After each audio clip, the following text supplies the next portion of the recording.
Sumama siya sa akin papuntang kanto dahil bibili siya ng fruits niya. Inabutan kami ng ulan. O tinakakapopit sa kapayong. Masaya na naman siya. Kasi ang dami niyang fruits.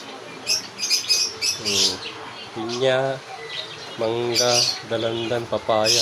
May santol pa.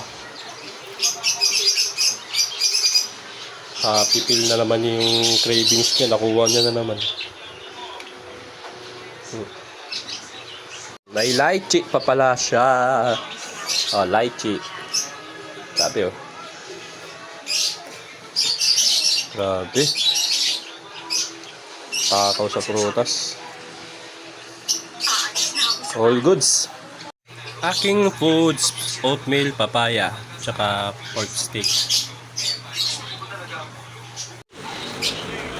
Kain.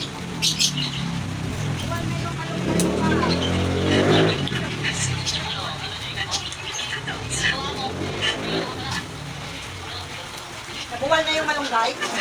Tumagilid na yung malunggay.